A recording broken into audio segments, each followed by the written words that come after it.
Hello நண்பா, எல்லாருக்கும் இனிய காலை வணக்கம். இன்னைக்கான வீடியோல நம்ம எதை பத்தி பார்க்க போறோம் அப்படின்னு பாத்தீங்கன்னா, நம்ம எல்லாரும் ஆவலா எதிர்பார்த்துக்கிட்டு இருந்தோம் சரிங்களா. எப்பண்டா SSCGD பிசிக்கல் வரும் அப்படின்னு எல்லாரும் ஆவலா எதிர்பார்த்துக்கிட்டு இருந்தோம். ஆனா நமக்கு டிப்ஸுக்கு மேல டிப்ஸ், ட்ரிக்ஸுக்கு மேல ட்ரிக்ஸுங்கிற மாதிரி நம்ம எல்லாரும் ரோட்ல தான் பிசிக்கல் வரும்னு எக்ஸ்பெக்ட் பண்ணிட்டு இருந்தோம். ஆனா ஒரு சிலர் ரோடுன்னு சொல்றாங்க, ஒரு சிலர் கிரவுண்டுன்னு சொல்றாங்க. எல்லாத்துக்கும் வந்து ஒரு அதிர்ச்சியா இருக்கு. என்ன கிரவுண்டா, என்ன கிரவுண்டா, என்ன கிரவுண்டா ப்ரோ? நான் ட்ரையல்ஸ் கிரவுண்ட்ல ஓடியே பார்க்கல ப்ரோ. நான் ப்ராக்டிஸே ரோட்ல தானே ப்ரோ பண்ணேன். கிரவுண்ட்ல ஓடிலாமா ப்ரோ? எப்படி ப்ரோ கிரவுண்ட்ல 1000 பேர் ஓட விடுவாங்க அப்படின்னு நிறைய பேருக்கு நிறைய சந்தேகங்கள். சரியா, அது ரிலேட்டடா தான் இந்த வீடியோ நம்ம பார்க்க போறோம். நீங்களும் SSCGDக்கு பிசிக்கலுக்கு நீங்க ரெடி ஆயிட்டு இருக்கீங்க. 5 கிலோமீட்டர் நீங்க ப்ராக்டிஸ் பண்ணிட்டு இருக்கீங்க. 5 கிலோமீட்டர் ஒரு கிரவுண்ட்ல எப்படி ஓடுறதுன்னு எனக்கு தெரியல, ரோட்ல எப்படி ஓடுறதுன்னு எனக்கு தெரியல அப்படின்னா உங்களுக்கான வீடியோ தான் இது.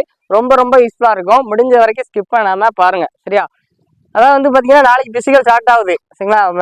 ஒரு 10 days பிசிக்கல் நடக்குது. ஆவடியில நடக்குது. ஆவடியில வந்து இப்ப என்ன நடந்துட்டு இருக்குன்னா வந்து கிரவுண்ட்ல தான் வந்து எல்லாம் ரெடி பண்ணியிருக்காங்க. வேலி எல்லாம் ரெடி பண்ணியிருக்காங்க. ஓடுறதுக்கு எல்லா அரேஞ்ச்மெண்ட்டும் கிரவுண்ட்ல தான் பண்ணியிருக்காங்க. ரோட்ல எதுவுமே பண்ணல அப்படின்னு ஒரு பக்கம் சொல்றாங்க. வீடியோலாம் லீக் ஆச்சு. சரி, எல்லாரும் வீடியோ பார்த்துருப்பீங்க. சரி, வீடியோலாம் லீக் ஆச்சு. கிரவுண்ட் தான் கரெக்டா ரெடி பண்ணி வச்சிருக்காங்க. ரோட்ல வந்து எந்த ஒரு அரேஞ்ச்மெண்ட்டும் பண்ணல. சரியா, 100க்கு ஒரு 90% வந்து பாத்தீங்கன்னா கிரவுண்டு தான் கன்ஃபார்மா இருக்குது. 10% மேபி ரோட்லயே நடக்கலாம். ஏன்னா வந்து பாத்தீங்கன்னா ப்ரோ, 1200 மீட்டர்னா கிரவுண்ட்னா ஓகே ப்ரோ. 5 கிலோமீட்டர்னா கிட்டத்தட்ட ஒரு 12.5 laps ஓடணும் ப்ரோ. 12.5 laps எப்படி ப்ரோ கிரவுண்ட்ல ஓட விடுவாங்க? 1000 பேர் எப்படி ப்ரோ ஓட விடுவாங்க? 200 பேர் ஓடினாலுமே வந்து பாத்தீங்கன்னா 2 laps 3 lapsலாம் ஓடும்போது வந்து இடைஞ்சலா இருக்குமே ப்ரோ, ஒருத்தரை வந்து டிஸ்டர்பன்ஸா இருக்குமே ப்ரோ, எப்படி ப்ரோ ஓடுவாங்க? எப்படி ப்ரோ பாசிபிள் அப்படின்னு நிறைய பேருக்கு நிறைய டவுட்ஸ் வருது. சரி, அது வந்து உண்மைதான் சரிங்களா. நிறைய பேருக்கு நிறைய டவுட்ஸ் வருது. உண்மைதான். நம்ம வந்து அதுக்காண்டி இல்ல ப்ரோ, அங்க போய் ஆபீஸ்கிட்ட போய் ப்ரோ நான் வந்து ரோட்ல தான் ப்ராக்டிஸ் பண்ணியிருக்கேன், கிரவுண்ட்ல ப்ராக்டிஸ் பண்ணல, எனக்கு ரோட்ல தான் வைக்கணும் அப்படின்னு நம்ம வந்து அவங்ககிட்ட ஃபைட் பண்ண முடியாது. சரி, அவங்க வந்து எதுல ஓட சொன்னாலும் நம்ம ஓடி தான் ஆகணும். நம்ம வந்து கான்ஃபிடண்டா இருக்கணும். இல்ல ப்ரோ நான் ரோட்ல தான் ஓடுவேன், கிரவுண்ட்லாம் ஓட முடியும்னா லாஸ் அவங்களுக்கு இல்லை, நமக்கு தான் லாஸ் சரிங்களா. நம்ம வந்து கான்ஃபிடண்டா நம்ம நல்லா ப்ராக்டிஸ் பண்ணிருக்கோம். எங்க ஓட சொன்னாலும் 5 கிலோமீட்டர் ஓடுறோம் ப்ரோ. ரோட்ல எனக்கு டைமிங் வரும் ப்ரோ, கிரவுண்ட்ல டைமிங் வராது அப்படிலாம் கிடையாது. நீங்க உண்மையிலேயே உங்களுக்கு வந்து கரெக்டா டைமிங் வருதுன்னா ரோட்ல வர டைமிங் அதே டைமிங் தான் இங்கேயும் வரும். சரி, என்னை பொறுத்த வரைக்கும் ரோட்டை விட கிரவுண்டு நிறைய அட்வான்டேஜஸ் இருக்கு. சரியா, நீங்க வந்து டிஸ்அட்வான்டேஜ் எடுக்கக்கூடாது. ப்ரோ 12.5 laps ஓடணும் ப்ரோ அப்படின்னு டிஸ்அட்வான்டேஜ் என்னைக்குமே எடுக்கக்கூடாது. என்னைக்குமே நெகட்டிவா நம்ம திங்க் பண்ணக்கூடாது, பாசிட்டிவா தான் திங்க் பண்ணணும்.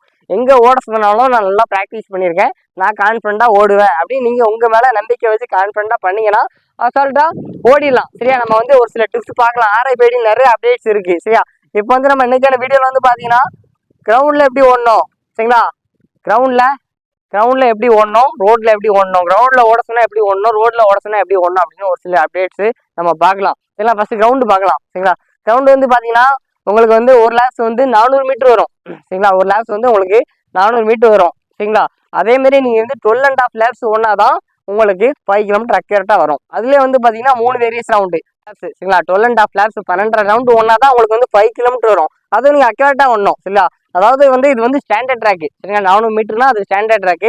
அதுல வந்து பாத்தீங்கன்னா first line, second line, third line, fourth line, fifth line, sixth line, seventh line, 8th line வரை உண்டு. ஆனா அங்க வந்து உங்களுக்கு வந்து அந்த உங்களுக்கு ரெடி பண்ணிருக்க கிரவுண்ட் வந்து அரேஞ்ச்மெண்ட்டே கம்மியா தான் இருக்கு. அரேஞ்ச்மெண்ட்டே கொஞ்சம் ஷார்ட்டா சின்ன கிரவுண்ட் தான் இருக்கு. சின்ன கிரவுண்ட்னா கிட்டத்தட்ட உங்களுக்கு 3 to 4 லைன் தான் வரும். லைன்னா என்ன அப்படின்னு பாத்தீங்கன்னா இந்த இருக்கா, இது வந்து நம்ம ஃபர்ஸ்ட் லைன் சொல்லிக்கலாம். இதுல மார்க் பண்ணிருக்காங்க பாருங்க, இந்த மாதிரி மார்க் பண்ணிருக்காங்களா, இதைத்தான் நம்ம லைன் சொல்லுவோம். இது வந்து லைன், இது வந்து லைன் சரிங்களா. அவ்வளவுதான். சரியா, லைன்னா என்னன்னு குழப்பம் அடைய வேண்டாம். சரியா, மொத்தமே உங்களுக்கு வந்து ஒரு 3 to 4 லைன் கவர் பண்ற மாதிரி தான் இருக்கு. அப்படிங்கும்போது வந்து உங்களுக்கு ஒரு இப்போ வந்து 1000 பேர் ஒரு நாளைக்கு வர சொல்றாங்க. சரியா, அது ஹைட்டு, செஸ்ட், வெயிட் அதெல்லாம் ரிஜெக்ட் ஆகிறதா நம்ம செகண்ட் 1000 பேர் கணக்கு அடிச்சுக்கலாம். 1000 பேர் வந்து நம்ம வந்து 100 பேரை ஓட விட்டா கூட 10 பேச்சா ஓட விடணும். சரிங்களா, 200 பேர் ஓட விட்டா 5 பேச்சா ஓட விடணும். இப்போ ஃபார் எக்ஸாம்பிள் 100 பேரா ஓட விட்றாங்க. சரியா, 100 பேர் ஓட விட்றாங்க அப்படின்னா ஒரு பேச்சுக்கு ஒரு 1/2 hour எடுத்துக்கலாம். சரிங்களா, 10 பேட்ச்னா ஒரு 5 hours ஆகும். சரிங்களா, 5 hours ஆகும். 200 பேர் ஓட விட்டாங்கன்னா ஒரு பேச்சுக்கு 1/2 hour விட்டா 5 பேட்சுக்கு உங்களுக்கு 2.5 hours ஆகும். சரிங்களா, உங்களுக்கு ரிப்போர்ட்டிங் டைம் வந்து காலையில 4 மணிக்கு ரிப்போர்ட்டிங் டைம். நம்ம ஸ்டார்டிங்ல இருந்தே வரலாம், ரிப்போர்ட்டிங் டைம்ல இருந்தே வரலாம். சரியா, உங்களுக்கு வந்து 4 மணிக்கு ரிப்போர்ட்டிங் டைம் கொடுத்துருக்காங்க. ப்ரோ 4 மணிக்கு ரிப்போர்ட்டிங் டைம் ப்ரோ, நான் ஒரு 3:30க்கு போகலான்னு இருக்கேன், 3:45 போகலாம் இருக்கேன் அப்படின்னு நிறைய பேர் உங்க ஐடியால இருப்பீங்க. சரியா, நான் என்னோட ஒப்பீனியன் ஷேர் பண்றேன். நான் ஒரு செலக்ஷன் போயிருந்தேன். சரியா, டெரிட்டரி ஆர்மி செலக்ஷன் கோயம்புத்தூர் போயிருந்தேன். ஒரு 18,000 பேர் 2 daysல.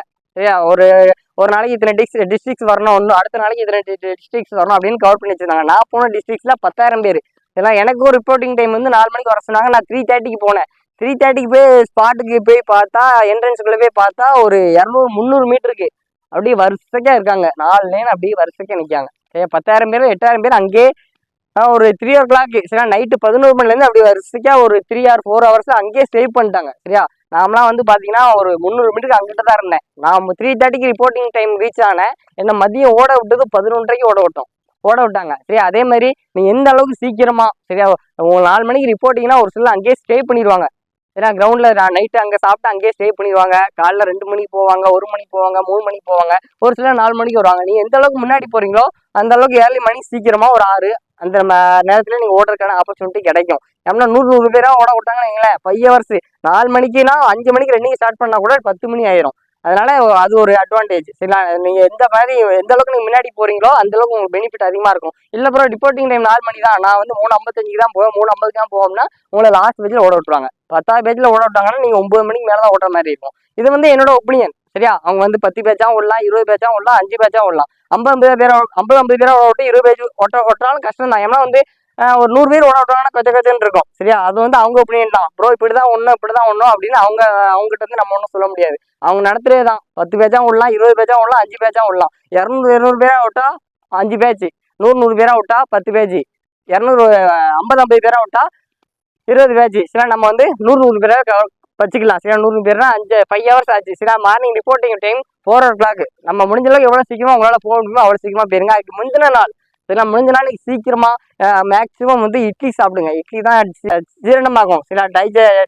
டைஜஸ்ட் ஆகுறதுக்கு அதான் ரொம்ப யூஸ்ஃபுல்லாக இருக்கும். சப்பாத்தியை விட இட்லி பெஸ்ட்டு. இதெல்லாம் நீங்கள் சப்பாத்தியை ப்ராக்டிஸ் பண்ணும்போது நீங்கள் என்ன சாப்பிட்டு பழகிறீங்களோ அது எடுங்க. எதையும் புதுசாக எடுக்க வேண்டாம் சரியா. முடிஞ்ச அளவுக்கு நாளைக்கு பெட்டர். இப்போ உங்களுக்கு பிசிக்கெல்லாம் இன்னைக்கு வந்து மேக்ஸிமம் நீங்கள் ரெஸ்ட்லேயே இருக்கணும் சரியா. நாளைக்கு பிசிக்கெல்லாம் நீங்கள் மேக்ஸிமம் நீங்கள் ரெஸ்ட்லேயே இருக்கணும். அதேமாதிரி 7 மணிக்கெலாம் சாப்பிட்டு 8 மணிக்கெலாம் தூங்கிடுங்க. முடிஞ்ச அளவுக்கு உங்களால் எவ்வளோ முடியுமோ உங்களோட சிஆர்பிஎஃப் சென்ட்ரு, அதாவது உங்களோட செக்ஷன் பக்கத்துக்கு ஒரு 1 கிலோமீட்டருக்குள்ளே எனக்கு ரூம்ஸ் எடுத்துக்கோங்க. 5 கிலோமீட்டருக்கு அங்கிட்ட எடுத்தேன், ரிலேட்டிவ்ஸ் வீடு 10 கிலோமீட்டருக்கு அங்கிட்ட இருக்குது, அங்கேருந்து மார்னிங் வரும் சரியா. முடிஞ்ச அளவுக்கு உங்கள் எங்கே ஸ்டார்டிங் பாயிண்டோ அதுலேருந்து ஒரு 1 கிலோமீட்டர் சரௌண்டிங்கில் வாக்கிங் டிஸ்டன்ஸில் ரூம் எடுத்தீங்க அப்படின்னா காலையில் வாக்கிங் பண்ணுறது வர்றதுக்கு ரொம்ப நல்லாயிருக்கும். நிறைய பேர் வந்தீங்கன்னா ரூமே எடுக்காமல் அங்கே ஸ்பாட்லேயே போய் தங்கிடுவாங்க நைட்டு சரிங்களா. 4 மணிக்கு உங்களுக்கு ரிப்போர்ட்டிங் டைம் அப்படின்னா நான் செலக்ஷன் போகும்போது எங்களுக்கு 4 மணிக்கு சொல்கிறாங்க. ஆனால் 2:30 3 o'clockலாம் உள்ள என்ட்ரன்ஸ் கூட்டம் வர விட ஆரம்பிச்சாங்க. அதேமாதிரி 4 மணிக்குனா உங்களுக்கு 3:30 3 o'clockலாம் உள்ள விட ஆரம்பிக்கலாம். உள்ள வந்து உங்களுக்கு ப்ராப்பராக மெயினாக என்னென்ன செக் பண்ணுமோ சில வெரிஃபிகேஷன்லாம் இருக்கும், அதெல்லாம் முடிச்சுட்டு தான் உங்களை வந்து ரன் பண்ண விடுவாங்க. உங்களுக்கு வார்ம் அப் பண்ணலாம் டைம் இருக்காது. அதனால முடிஞ்சால் உங்கள் டைம் இருந்தால் நீங்கள் ஒவ்வொரு இடத்துல ஒரு ரூம்லேருந்து கிளம்பும் போதே ஒரு 5 நிமிஷம் 10 நிமிஷம் செக்ஸஸ் எல்லாம் பண்ணிட்டு வாங்க. அங்கேருந்து ஒரு 1 கிலோமீட்டர் இருக்குன்னா அதில் ஸ்லோ ஜாக்லாம் பண்ணி கொஞ்சம் ரெடி பண்ணி வச்சுக்கோங்க. ஏன்னா அங்கே வார்ம் அப் பண்ண செக்ஸஸ்லாம் டைம் இருக்காது இல்லை, அதெல்லாம் ரெடி பண்ணி வச்சுக்கோங்க சரி. அப்போ நம்ம ஸ்பாட்டுக்கு வரலாம் சரிங்களா. இப்போ வந்து ஸ்டார்டிங் பாயிண்ட் 12.5 laps ஓடணும் சரிங்களா. ஒரு பேட்சுக்கு ஒரு 100 பேர் ஓட விட்றாங்கன்னு வைங்க சரி. அவ்வளோ தூரம் இருக்குது. அந்த 100 பேரை நீங்கள் நான் ஃபஸ்ட் லைனில் தான் நிற்பேன், இப்போ அப்படிலாம் கிடையாது. அவங்க எங்கே நிற்க விட்றாங்களோ அப்படி தான். எங்கெல்லாம் 200 பேர் ஓட விட்டாங்க, 200 பேர் ஓட விட்டாங்க. நான் ஒரு ஏன் நேரமாக என்னன்னு தெரியல, ஒரு 130 பேருக்கு பின்னாடி நான் போயிட்டேன். எனக்கு விட்டவுடனே எனக்கு அப்படியே அள்ளு விட்டுருச்சு. ஏன்னா 4 laps தான் ஓடணும். 4 lapsனா 5 நிமிஷத்துக்குள்ள ஓடணும். 1600 மீட்டர் நம்ம ஃபர்ஸ்ட் லைன்ல இருந்து 5 நிமிஷத்துல ஓடுறதே கஷ்டம் சரிங்களா. என்ன வந்து 100 பேருக்கு மேலே விட்டோன்னே எல்லாரும் முன்னாடி இருக்காங்க, அவங்கள பிடிச்சி மின்னி போனோம். ப்ரோ எனக்கு ஃபர்ஸ்ட் லைன் விடுங்க நான் போவேன் அப்படின்னு அவங்கள்ட்ட சொல்லி ஓட முடியாது சரிங்களா. கிட்டத்தட்ட ஒரு 300 மீட்டர் நல்லா புஷ் பண்ணி சரியா. 300 meter last line, first line, second line, third line, fourth line, last லைன்ல கடைசி 300 மீட்டர் பிடிச்சி அதுக்கடுத்து 100 பேருக்கு மேலே இருந்தேன்னா 3வது பொசிஷன் வந்தேன். ஃபர்ஸ்ட் 300 மீட்டர்லேயே 3வது பொசிஷன் வந்தேன். அதுக்கு ஃபர்ஸ்ட் லைன் வந்து ஃப்ரீயாக இருக்கும் இல்லையா, நம்ம வந்து ஃப்ரீயாக ஓடலாம் சரியா. ரன்னிங் ஃபார்மெட் என்னன்னா நீங்கள் வந்து 12.5 laps ஓடணும் சரியா. 12.5 laps ஓடணும் அப்படின்னா நீங்கள் வந்து ஒரு 100 பேர் ஓட விட்றாங்கன்னா சரி RFID தானே சரியா. RFID தானே, அது அக்கௌண்ட்டாக டைம் காட்டும். நம்ம லாஸ்ட்லேயே இருந்துக்கலாம், அப்போ தான் நம்ம ஃப்ரீயாக ஓட முடியும். எல்லாரும் முன்னாடி போட்டோம் நம்ம போக மிந்திக்கலாம், அந்த கதையே கிடையாது சரியா. மொத்தத்தில் எவ்வளோ தான் கிரவுண்ட் இருக்குது. 100 பேர் ஓடுறாங்க அப்படின்னா 100 பேர் ஓடாமல் நீங்கள் பின்னாடி இருந்தீங்கன்னா எல்லாரும் 10 பேர் உங்க முன்னாடி ஓடுவான், அங்கூடி ஓடுவான், நீங்கள் லாக் ஆயிருவீங்க. லாக் ஆகிட்டீங்கன்னா ஒன்றுமே பண்ண முடியாது சரிங்களா. லாக் ஆகிட்டீங்கன்னா ஒன்றுமே பண்ண முடியாது. அதனால நீங்கள் முன்னாடி இருந்தாலும் சரி, சென்டரில் இருந்தாலும் சரி, லாஸ்ட்டில் இருந்தாலும் சரி, எப்படியாவது ஃபர்ஸ்ட் லைனை பிடிக்கணும். அப்படின்னா ஃபர்ஸ்ட் லைனில் பிடிச்சா மட்டும்தான் உங்களுக்கு டிஸ்டன்ஸ் கரெக்டாக காட்டும் சரிங்களா. நீங்கள் வந்து லாஸ்ட் லைனில் ஓடினீங்கன்னா ஒவ்வொரு லைனுக்கும் சரிங்களா, ஒவ்வொரு லைனுக்கும் கிட்டத்தட்ட ஒரு ரவுண்டு ஓடும் போதும் உங்களுக்கு வந்து கிட்டத்தட்ட எப்படி பார்த்தாலும் உங்களுக்கு வந்து ஒரு 10 மீட்டர் போட்டாலுமே 12 லேப்ஸுக்கு 120 மீட்டர் வரும். 120 மீட்டர்னா ஒரு 30 செகண்ட்ஸ் கூட வரும் சரிங்களா.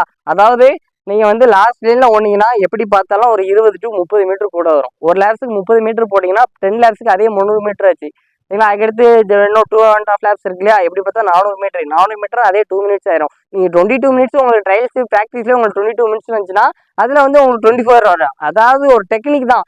எப்படி ப்ராக்டிஸ் பண்ணியிருக்கீங்க, எப்படி ஹார்ட் ஒர்க் பண்ணியிருக்கீங்கிறது மேட்டர் இல்லை. அது செலெக்ஷன் எப்படி அப்ளை பண்ணுறீங்க, அதை எப்படி ப்ராசஸ் பண்ணுறீங்க, மைண்ட் செட்டு சரியா எப்படி ஓடணுமோ அப்படி ஓடிக்கணும். நானே நிறைய பேர் ஓடுறச்செல்லாம் பார்த்துருக்கேன். எல்லாரும் லாஸ்ட் லைனில் ஓடுவாங்க. நிறைய மீட்டர்லாம் பார்த்துருக்கேன். அது வந்து சொல்லிக் கொடுக்க ஆள் இல்லை சரியா. அதனால நீங்கள் எல்லாருமே இதை தெரிஞ்சு வச்சுக்கோங்க. கிரவுண்டில் விட்டாலும் சரி, ரோட்டில் விட்டாலும் சரி, நம்ம கரெக்டாக பண்ணணும். கூட்டத்தில் மாட்டிடக்கூடாது. எல்லாரும் காலுக்குள்ள விடுவாங்க. நம்ம ஓடுற எனர்ஜி இருந்தாலும் அந்த கூட்டத்தை விட்டு நம்ம தனியாக வெளியே வர்றதுக்கே உங்களுக்கு டைம் ஆயிரும். அதில் டைம் நிறைய வேஸ்ட் ஆயிரும். அதனால 100 பேர் ஓட விட்டாங்க அப்படின்னா ஒரு லைனுக்கு 10 பேர் நிற்காங்க அப்படின்னா அதே 10 லைனு. எல்லாரும் ஸ்டார்ட் பண்ணோன்னா ஸ்டார்டிங் வந்து எல்லாருக்குமே ஸ்டார்டிங்ல நினைச்சிருக்கோம் சரியா. எல்லாருமே ஸ்டார்டிங்ல நினைச்சு எல்லாருமே வேகமாக ஓடுவாங்க. நீங்கள் பின்னாடி மாட்டிக்கிட்டீங்க அப்படின்னா லாக் ஆயிருவீங்க சரிங்களா. அதனால கூட்டத்தை விட்டு ஃபர்ஸ்ட் வெளியே வரணும். ப்ரோ அப்போ என்ன ப்ரோ ஸ்டார்டிங்ல வேகமாக ஓடணுமா அப்படின்னு வேகமாக ஓட்டிடக்கூடாது. 100 மீட்டர் ஓடுற அளவுக்கு வேகமாக ஓட்டிங்க அப்படின்னா ஒரு லேப்லேயே உங்களுக்கு வந்து பிரீத்திங் ஓவர் ஆயிரும். அதுக்கு ஆல் அவுட் ஆயிரும் சிச்சுவேஷன் ஆயிரும் சரியா. அதாவது லைட்டாக லாங் ஸ்டெப் போட்டு ரிலாக்ஸாக ஓடணும். ஆனால் எல்லாத்தையும் மிந்தணும் சரியா. லாங் ஸ்டெப் போட்டு ரிலாக்ஸாக ஓடணும். ஸ்டார்டிங்லேயே ரொம்ப புஷ் பண்ணிட்டீங்க அப்படின்னா 2 கிலோமீட்டர் 1 கிலோமீட்டர் 2 கிலோமீட்டர்லேயே ஆல் அவுட் ஆயிரும். ஆல் அவுட் ஆயிட்டுனா அடுத்து இந்த மாதிரி ஸ்லோவாக ஜாக் பண்ணி தான் முடிக்கிற மாதிரி இருக்கும் சரியா. எனர்ஜியை வந்து ஃபர்ஸ்டே லாஸ் பண்ணக்கூடாது. 100 மீட்டர்னா வந்து பார்த்தீங்கன்னா ஒரு 10 செகண்ட் 15 செகண்ட்ல உங்கள் ரேஸே முடிஞ்சிடும். ரேஸே முடிஞ்சுன்னா அந்த 100 மீட்டர் நீங்கள் எஃபோர்ட் போட்டு தான் ஓடி ஆகணும். இது வந்து உங்களுக்கு 24 மினிட்ஸ் டைம் இருக்கு. 24 மினிட்ஸ் உங்களுக்கு எனர்ஜி வேணும், ஸ்டாமினா வேணும், மைண்ட் செட் வேணும் சரிங்களா, என்ட்ரன்ஸ் வேணும் சரியா. நீங்கள் ஸ்டார்டிங்லேயே வந்து ஒரு லேப்ஸ் நான் தான் வேகமாக போவேன் அப்படின்னு முதலாக ஓடுறது பிரச்சனை இல்லை சரியா. லாங் டிஸ்டன்ஸ் 5 கிலோமீட்டருக்கு வந்து வேகம் தேவையில்லை, நிதானம் தான் தேவை சரிங்களா. அதனால நீங்கள் வந்து எந்த அளவுக்கு முடியுமோ கிரவுண்டில் ஓட விட்டாலும் சரி மைண்டை விட்டுறக்கூடாது. அதுக்கடுத்து இன்னும் முக்கியமாக என்ன சொல்லணும் அப்படின்னா